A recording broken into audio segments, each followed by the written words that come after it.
Meus amigos, o Botafogo foi lá e fez algo que parecia muito difícil, inimaginável, que beirava até o impossível na cabeça de alguns. Mas pelo que passou em 2023, o ano do Botafogo em 2024 é ainda mais grandioso e esse título brasileiro confirma uma soberania muito justa durante toda a temporada, porque, repito, o Botafogo foi o melhor time, foi o melhor trabalho, teve o melhor roteiro, teve o melhor elenco e tá aí, campeão da Libertadores em um sábado, 8 dias depois, campeão brasileiro. Que incrível, velho. Nunca pensei em ser perfeito, mas vou correr pelo direito. Fala, moçada, beleza? Ó, Bruno Formiga na área, convidando você aí a se inscrever no canal, tocar na notificação, blá, blá, blá. Falta muito pouco para a gente chegar nos 400 mil inscritos, tá? Muito pouco mesmo, a gente vai chegar. E aí, eu vou direto ao ponto, então, para a gente falar sobre esse Brasileirão do Botafogo confirmado em uma vitória contra o São Paulo. E não, o Botafogo não foi campeão porque o São Paulo foi com time reserva, porque o São Paulo não estava afim, porque o São Paulo não queria deixar o Palmeiras ser tricampeão seguido, assim como o time do Muricy foi lá atrás, em 2006, 2007 e 2008. Não foi por isso. O Botafogo foi campeão porque ele já era favorito contra o São Paulo em qualquer cenário de 2024. O Botafogo foi mais time do que o São Paulo. Então, decidindo em casa, dependendo só de si, e bastava o Botafogo empatar para ser campeão, esse cenário já mostrava um Botafogo muito favorito ao título. E claro, o São Paulo tinha obrigação nenhuma de fazer o jogo da vida, de ter um tesão danado no jogo. E achei muito legal que essa última rodada não teve um papo demagogo hipócrita de que, não, veja bem, nós vamos. Não. O Zubeldia foi claro que entendia o sentimento do torcedor do São Paulo e está muito justo que o torcedor tenha esse sentimento. Não dava, era para achar que os jogadores do São Paulo iam ficar ali igual o time de pembolim, de totó, parados esperando o Botafogo ganhar o jogo. Não seria assim. Inclusive, o São Paulo fez um jogo muito digno. Teve até mais posse que o Botafogo em boa parte do jogo, chegou a empatar o jogo. Então, assim, o São Paulo, mesmo sem tesão, mesmo sem necessidade alguma de fazer um jogo super competitivo, respeitou a instituição, respeitou o campeonato, respeitou o processo e fez um jogo ali em banho-maria, ok, como tinha que fazer. Mas acho que no final das contas também respeitou o desejo da arquibancada, né? O cliente do jogador do São Paulo é o seu torcedor e esse torcedor não queria ver o Palmeiras tricampeão e não dá para julgar esse sentimento. Dito isso, independente de qual a sensação do São Paulo, qual o sentimento que o São Paulo tinha no jogo, de muita ou pouca vontade, de não estar nem aí ou de estar muito aí, o Botafogo ele era favorito, ele era mais time e deixou isso muito claro. E foi muito legal ele ser campeão ganhando o jogo com um gol do Gregory, que é o cara que organizou esse meio-campo junto com o Marlon Freitas, que foi expulso com 40 segundos na final da Libertadores, o que poderia ter se transformado numa grande tragédia para o Botafogo.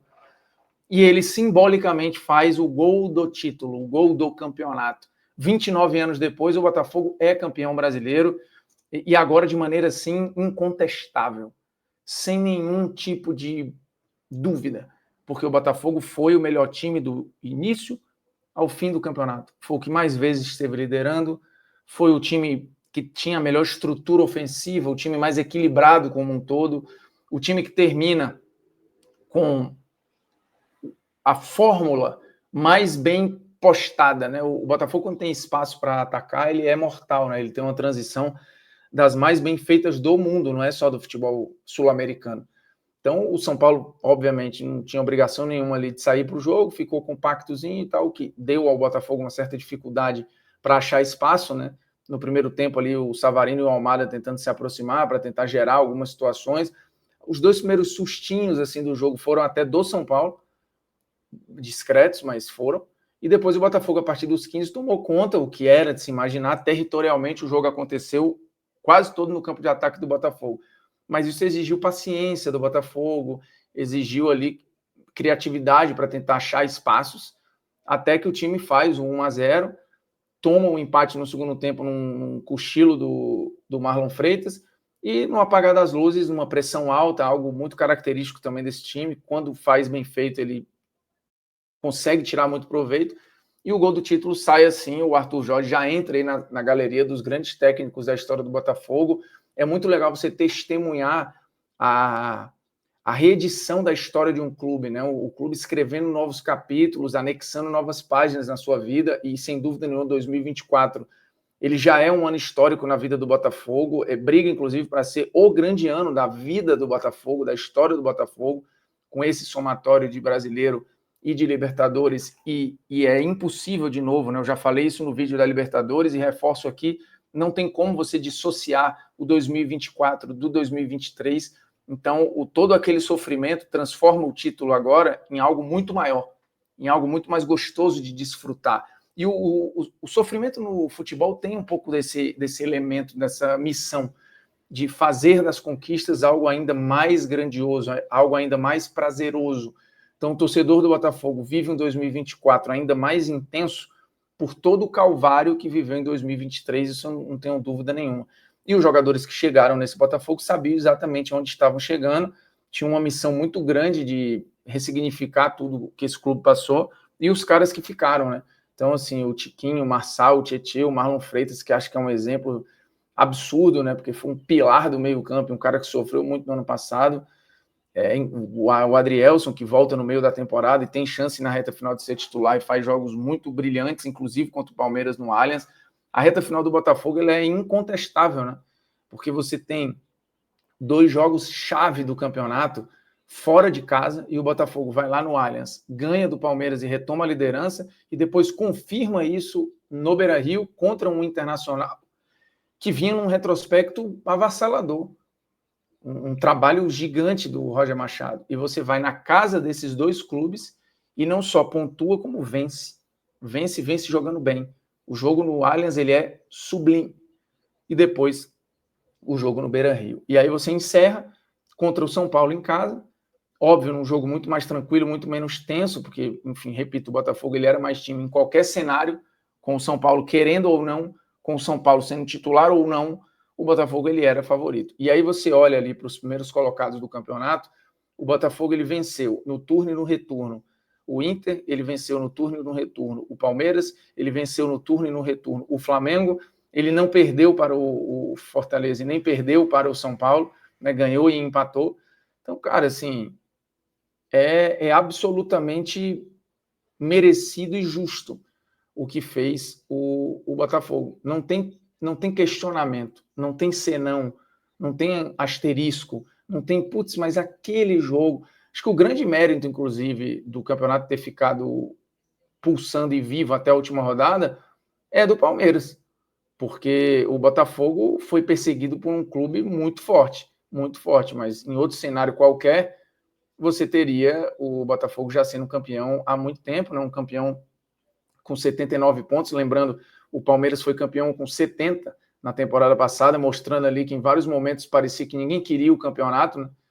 E o Palmeiras foi lá e acabou sendo campeão com 70 pontos, e agora você tem um campeão com muito mais robusto, com 79 pontos, sem questionamento nenhum, e que em momento algum largou o campeonato ou deixou o campeonato escapulir, né? Parecia ali, quando o Palmeiras assumiu a liderança, que poderia ter o risco, que poderia o Palmeiras vir agora a galope ali e passar, mas o Botafogo resistiu, deu a resposta, venceu onde precisava, né? O jogo no Allianz, o que ali para mim é o grande recado, apesar desse time já ter dado vários recados ao longo da temporada, e mesmo assim algumas pessoas ainda duvidavam, né? Por tudo que aconteceu em 2023, então, cara, é um roteiraço de um campeão altamente gigantesco, porque o Botafogo ele vai dominar a seleção do campeonato, aí, muito provavelmente, né? A minha seleção do campeonato não tem o John no gol, eu acho que o João Ricardo do Fortaleza fez o melhor campeonato, inclusive termina como goleiro com mais defesas. Na minha lateral está o Wesley, que acho que faz um segundo turno muito bom, o William ali do Cruzeiro cai muito de produção. A zaga é a do Botafogo, Bastos e Barbosa para mim são incontestáveis, por mais que se fale do Léo Ortiz e tudo, eu acho que o Bastos jogou mais por mais tempo e jogou mais jogos, né? O Léo Ortiz jogou 24 jogos, se eu não me engano, o Bastos jogou 34, se eu não me engano, 32 ou 34. Então, para mim, o Bastos e Barbosa, zaga do campeonato. Bernabei na lateral esquerda, você Você poderia ver ali algum outro questionamento, acho que se o Alexandre tivesse voltado antes, poderia. Você tem alguns poucos candidatos, mas para mim o Bernabé é o lateral do campeonato. Marlon Freitas e Gerson, acho que não tem muita questão, e Garro. E eu fiquei com muito dó de não colocar o Savarino, mas acho que o Garro jogou mais do que o Savarino no campeonato e jogou o tempo todo, mesmo quando o time dele estava péssimo. E no ataque, Luiz Henrique, Estevão e o Yuri Alberto, que termina junto com o Alejandro como artilheiro do campeonato, mas eu acho que a resiliência, a volta por cima que o Yuri Alberto deu merece ser premiado, e o técnico do campeonato, sem dúvida nenhuma, o Arthur Jorge. Olha, parabéns ao Botafogo, que 2024 gigantesco, meu velho. É aquilo, assim, acho que alguns torcedores podem pensar, eu não queria ter vivido 2023. Cara, mas se foi para viver esse 2024, tá tudo certo. Talvez alguns tenham esse sentimento, que ficou mais gostoso, mais legal, depois de tudo que o time viveu em 23. Acho que 2024 fica ainda mais intenso, mais histórico, mais épico. Esse título é isso, é épico, assim, isso vai virar documentário, e um documentário, assim, daqueles, obra-prima.